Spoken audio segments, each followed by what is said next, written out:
kali ini. Sebelum kita memasuki pelajaran, mari kita buka pelajaran kita terlebih dahulu dengan bacaan Al-Basmalah. Bismillahirrahmanirrahim. Baik anak-anak, sebelum kita memasuki pelajaran ini, bahwasanya pertemuan kita kali ini adalah melanjutkan pertemuan dari yang pertama dan kedua. Pertemuan kita yang pertama yaitu kita membahas tentang apa anak-anak? Tohara. Anak-anak sudah tahu? Masih ingat tohara itu dibagi menjadi dua. Hadas kecil, hadas besar, dan najis. Sedangkan pertemuan kita yang kedua yaitu tentang penguatan profil pemuda Pancasila dan pemuda rahmatan lil alamin. Baik anak-anak, sekarang kita akan memasuki tema yaitu pembelajaran tentang sholat fardu. Sebelum kita melanjutkan, apakah ada yang tahu atau yang bisa menyebutkan rukun Islam itu ada berapa? 5. Ada 5. Yang pertama apa anak-anak? Zakat, puasa, haji. Itu adalah rukun Islam. Kenapa sholat ini perlu wajib kita laksanakan agar supaya bisa membentuk karakter dalam kehidupan kita sehari-hari? Karena sholat sudah difirmankan oleh Allah di Al-Quran, yaitu sholat adalah bentuk sesuatu yang bisa menahan mungkar dan perbuatan yang tidak baik. Inna sholata tanha anil faksya'i wal munkar. Baik anak-anak, mari kita mulai pelajaran kita yaitu sholat fardu. Sholat fardu membentuk karakter disiplin, sudah jelas anak-anak. Karena kenapa? Karena sholat itu secara tidak langsung dapat bisa membentuk karakter disiplin kita dalam kehidupan kita sehari-hari. Ingat anak-anak, besok kita di akhirat nanti amalan yang pertama kali dihisab yaitu adalah amalan sholat. Sholatnya baik, amalan yang lainnya baik. Kalau sholatnya tidak baik, amalannya semua tidak baik. Puasa tapi tidak sholat, tidak ada apa-apanya. Jadi sholat harus dilaksanakan setiap hari supaya karakteristik disiplin kita dalam kehidupan sehari-hari terlaksana. Baik, kita mulai. Pengertian sholat fardu. Coba perhatikan yang ada di layar. Secara bahasa, sholat fardu adalah sholat dari bahasa yaitu adalah artinya apa? Doa. Meminta. Berdoa meminta kepada siapa anak-anak? Kepada Allah. Sedangkan menurut istilah yaitu bentuk ibadah kita kepada Allah yang mana terdiri dari perkataan, perbuatan, diawali dengan takbiratul ihram dan diakhiri dengan salam. Pasti kalian sudah melaksanakan tiap hari, ya, sholat subuh, namun, ya, pasti kalian sudah tahu, ya. Lanjut.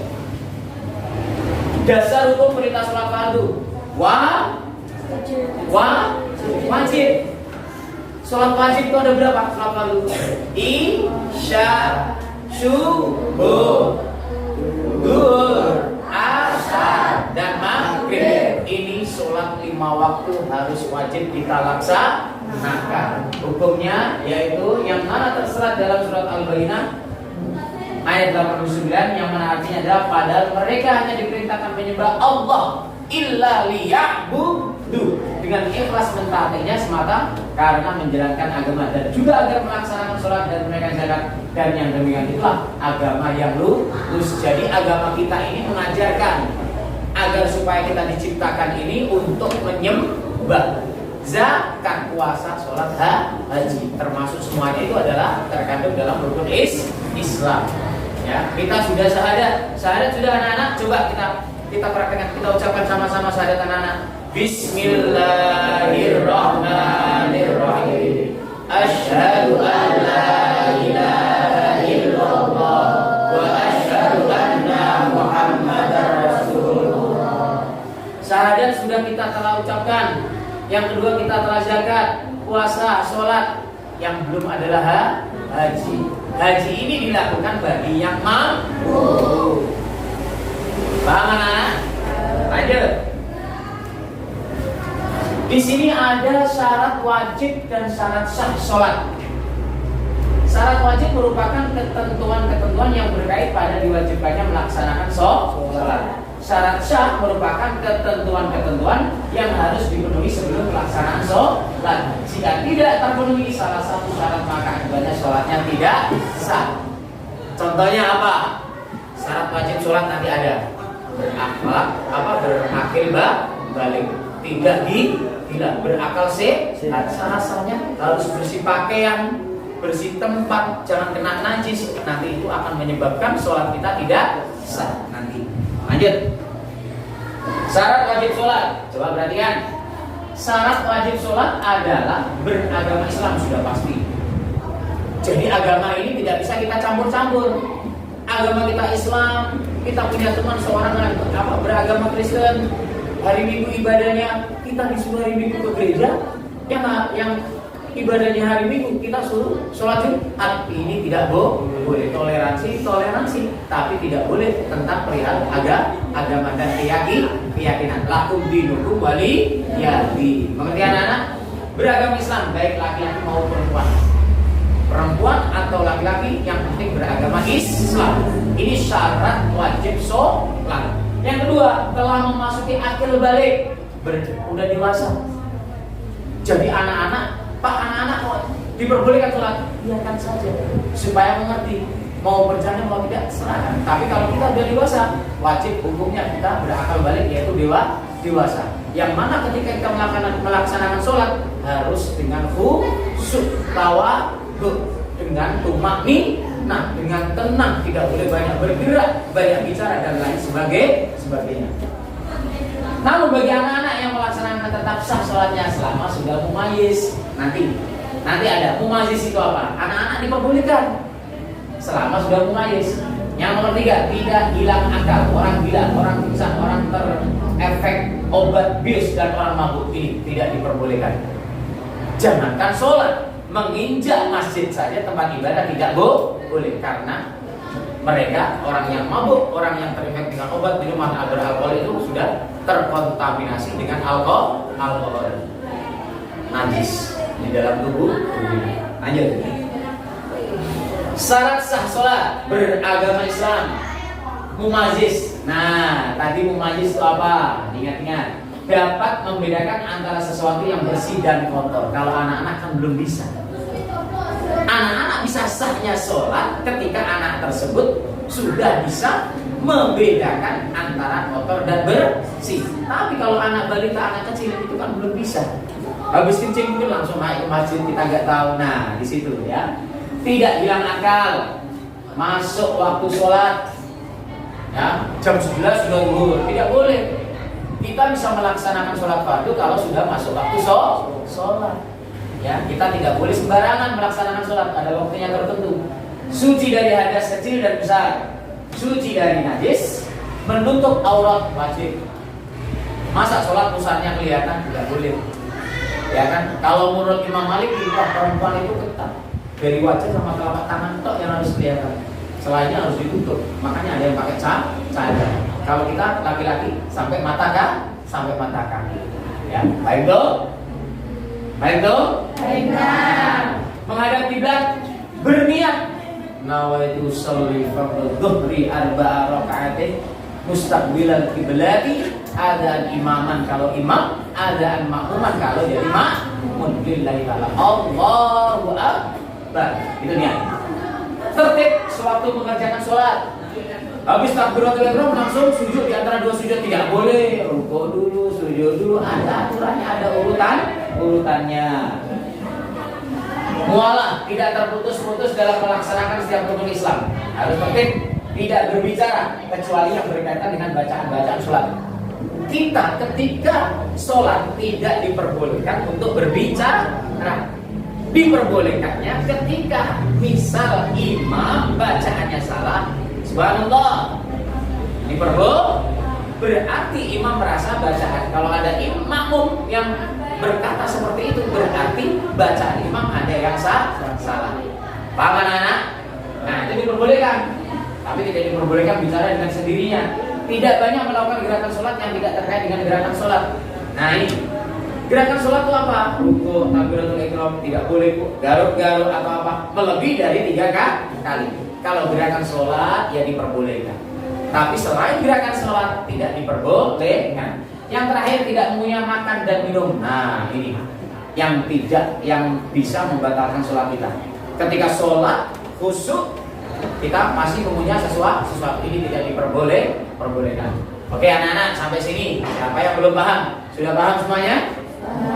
Sudah paham semuanya? Apa tadi Pak Majlis tadi? Majlis yaitu apa? Orang yang bisa membedakan antara kotor dan bersih. Nah, lanjut. Perkara yang membatalkan sholat. Nah, apa saja yang membatalkan sholat anak-anak? Datangnya hadas kecil maupun besar. Misalkan seorang perempuan hadas besar, haid, nifas setelah melahirkan tidak boleh melaksanakan sholat. Menempelnya najis pada pakaian, tempat dan badan, awas, hati-hati.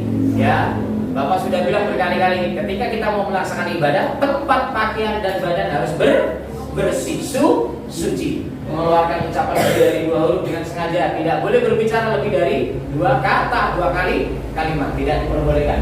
Tertawa lebar, ini sholat.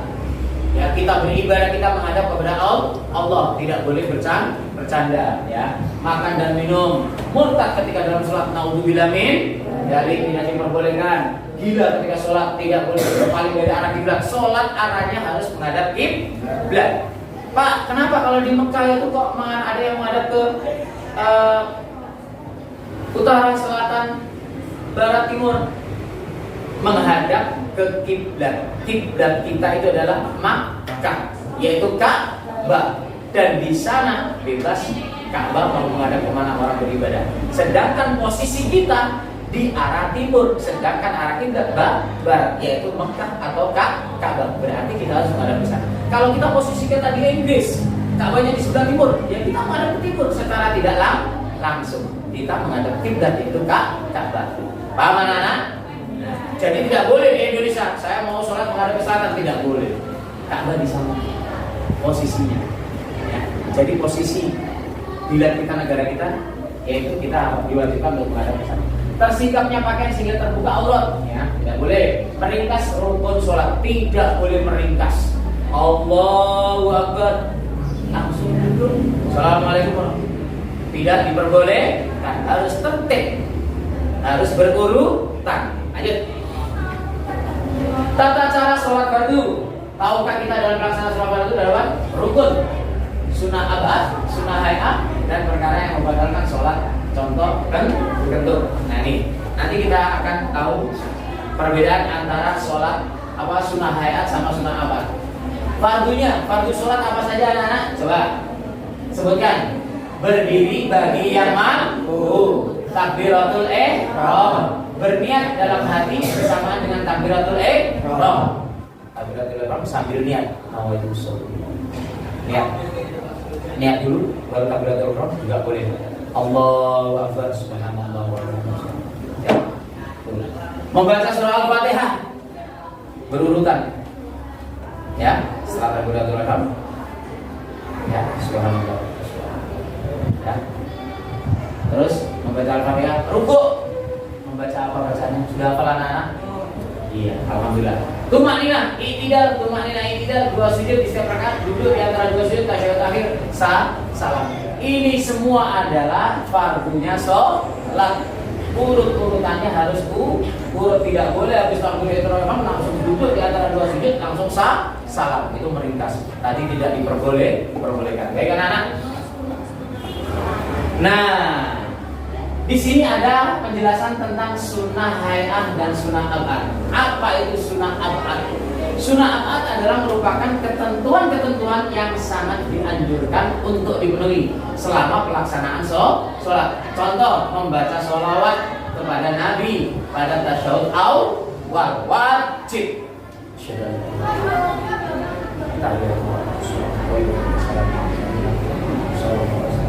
Ya, wajib sama tasyahud akhir. Yang sunnah hay'ah adalah merupakan ketentuan-ketentuan yang dianjurkan untuk dipenuhi selama sholat berlangsung. Contohnya meletakkan tangan kanan di atas tangan kiri, nggak boleh begini. Ya, Allahu Akbar, tangan kiri di atas tangan kanan, tidak diperbolehkan. Yang diperbolehkan adalah tangan kanan di atas tangan kiri. Dan letaknya adalah di antara dada dan pusat, tidak boleh begini. Paham anak-anak? Ini adalah perbedaan antara sunnah abad dan sunnah hay'ah. Hikmah pelaksanaan sholat fardu 5 kali. Sholat menjadikan hidup kita menjadi sehat. Tidak terasa bahwasanya sholat itu membuat kita menjadi sehat. Setelah makan kita aliran darah kita seperti ini, ada manfaatnya. Sujud, ya sujud, rukuk, duduk di atas kaki kita tarik, itu pasti ada manfaatnya. Jadi darah-darah itu mengalir. Sholat fardu membentuk kedisiplinan individu.